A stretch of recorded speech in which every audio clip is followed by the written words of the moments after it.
3 ans après le lancement de l'opération Barbarossa par l'Allemagne contre l'Union soviétique, l'armée rouge déclenche l'une des plus grandes offensives militaires de toute la Seconde Guerre mondiale, l'opération Bagration. Pourtant, alors que tout le monde connaît le débarquement allié en Normandie, cette offensive soviétique reste relativement méconnue en Occident. En quelques semaines seulement, elle va anéantir une immense partie de l'armée allemande sur le front de l'Est. À l'été 1944, la situation de l'Allemagne est très mauvaise. À l'ouest, les Alliés ont débarqué en France le 6 juin. À l'est, les Soviétiques ont repris l'initiative après les victoires de Stalingrad et de Koursk en 1943. Malgré cela, l'état-major pense que la prochaine grande offensive soviétique aura lieu plus au sud, vers l'Ukraine. Mais les Soviétiques préparent autre chose. Dans le plus grand des secrets, l'armée rouge rassemble plus de 2 millions de soldats, des milliers de chars, d'avions et de pièces d'artillerie en Biélorussie. Grâce à des opérations de camouflage et de désinformation extrêmement efficaces, appelées Miskarovka, les Allemands sous-estiment complètement le danger. Face aux Soviétiques se trouve le groupe d'armées centre allemand, commandé par le maréchal Ernest Busch. Sur le papier, les lignes allemandes semblent solides, mais en réalité, elles sont étirées, fragiles et manquent de réserves mobiles capables de répondre à une percée massive. Le 22 juin 1944, au petit matin, l'enfer commence. Des milliers de canons soviétiques ouvrent le feu simultanément sur les positions allemandes. Les bombardements sont d'une violence terrifiante. Certaines unités allemandes sont littéralement écrasées avant même de comprendre ce qui se passe. Puis les blindés et l'infanterie soviétique passent à l'attaque sur plusieurs axes en même temps. Très rapidement, les lignes allemandes commencent à céder. Les villes de Vitebsk, Orsha, Mogilev et Bobruisk deviennent des points de rupture majeurs. Les soviétiques ne cherchent pas seulement à avancer, ils veulent encercler et détruire les forces ennemies. Des divisions entières se retrouvent piégées dans des poches, sans ravitaillement et sous les attaques constantes de l'artillerie et de l'aviation soviétique. Le haut commandement allemand aggrave encore la situation. Hitler refuse souvent les replis stratégiques et ordonne à ses troupes de tenir leur position coûte que coûte. Résultat, au lieu de reculer pour reformer une ligne défensive, de nombreuses unités allemandes restent bloquées jusqu'à l'encerclement complet. La catastrophe devient rapidement incontrôlable. Sur les routes de Biélorussie, des colonnes allemandes en retraite sont bombardées sans relâche. Des véhicules détruits encombrent les chemins forestiers. Les communications s'effondrent. Certaines unités tentent de fuir à pied à travers les marécages et les forêts, poursuivies par les chars soviétiques. Le 3 juillet 1944, l'armée rouge reprend Minsk. Des dizaines de milliers de soldats allemands sont encerclés à l'est de la ville.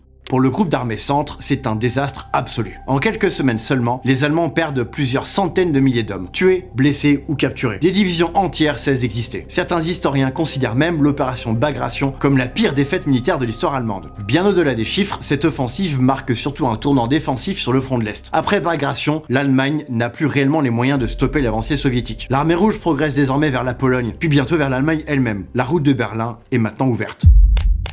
Aujourd'hui encore, l'opération Bagration reste souvent éclipsée par les événements de l'Ouest, notamment le débarquement en Normandie. Pourtant, en termes d'ampleur, de destruction et de conséquences stratégiques, cette offensive soviétique fait partie des opérations militaires les plus dévastatrices de toute la Seconde Guerre mondiale.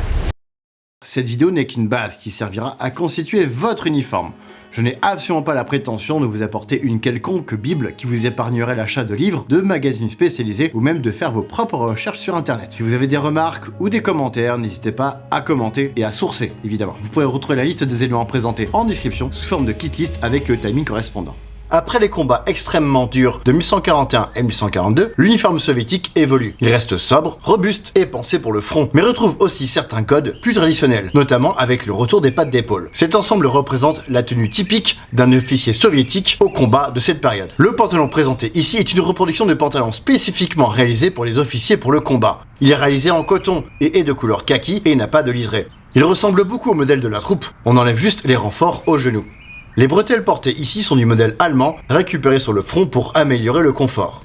Une martingale à l'arrière permet de cintrer le pantalon à la taille. Sur le bas des manches, des passants pour bien garder le bas du pantalon au fond des bottes. À savoir que normalement, il devrait y avoir un liseré de la couleur de l'arme sur la couture extérieure. Mais il s'agit ici d'une version sans, plus économique. Les bottes hautes en cuir sont un élément emblématique de l'uniforme d'officier soviétique. Elles protègent efficacement contre la boue, la neige et les conditions difficiles du front de l'Est. Elles distinguent également les officiers de nombreux soldats qui portent plus fréquemment des brodequins avec bande motière ou des bottes moins hautes. Les semelles sont en cuir lorsque la troupe avait des semelles en caoutchouc. On notera la fidélité de la reproduction avec les marquages à l'intérieur sur le haut des bottes.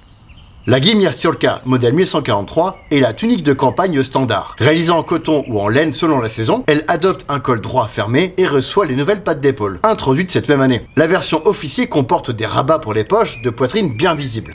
La qualité est meilleure que le modèle de la troupe, tout comme le pantalon, il pourrait y avoir un liseré bordeaux non installé ici.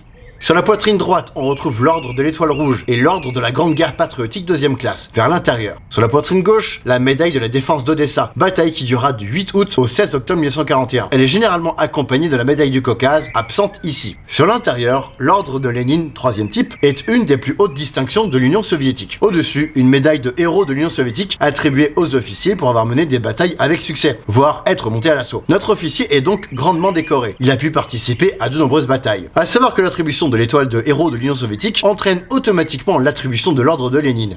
Sur les épaules, des pattes d'épaule qui correspondent au grade de capitaine ou capitaine pour l'infanterie. Le calot modèle 1935, largement porté au quotidien, particulièrement hors combat, il a un passepoil bordeaux, couleur de l'infanterie, et son étoile émaillée à l'avant est posée sur une base de cette même couleur. Le modèle réalisé après 1941 n'a plus de passepoil et est réalisé en laine kaki, contrairement à ici, parce que notre officier a voulu garder son ancien couvre-chef. La casquette modèle 1135 est plus formelle que le calot. Elle est fréquemment associée aux officiers et portée en garnison lors d'inspections ou dans les secteurs moins exposés. Avec sa visière rigide et son bandeau distinctif, elle donne une silhouette immédiatement reconnaissable au cadre soviétique. Le ceinturon modèle 1135 constitue la base de l'équipement individuel de l'officier. En cuir brun, il permet de transporter le holster de l'arme de poing. Le baudrier répartit le poids et apporte davantage de maintien.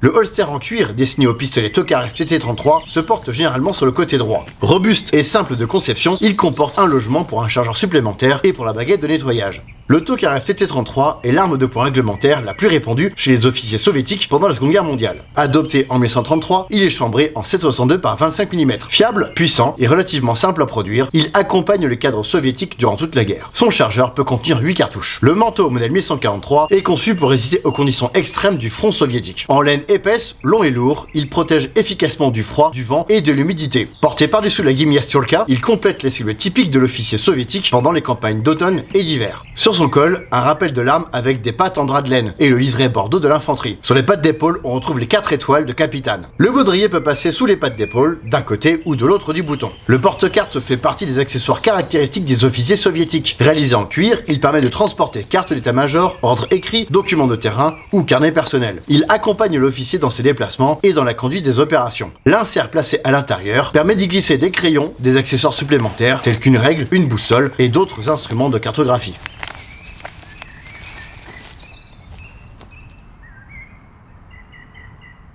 Voici ce qui conclut cette vidéo, j'espère qu'elle vous aura plu. Si c'est le cas, je vous propose de vous abonner à ma chaîne YouTube pour ne pas rater mes prochaines vidéos. Laissez un petit commentaire pour le référencement. Dites-moi quelle est, par exemple, votre arme soviétique préférée. Je remercie Philippe Rio, auteur de cet ouvrage, qui m'a permis de corriger et de préciser certains de mes propos. Vous pourrez retrouver là aussi toutes mes sources en description. Et enfin, merci à Foin qui a pu me conseiller dans l'achat des équipements que je porte ici actuellement. Et quant à moi, je vous donne rendez-vous prochainement pour d'autres vidéos. Salut!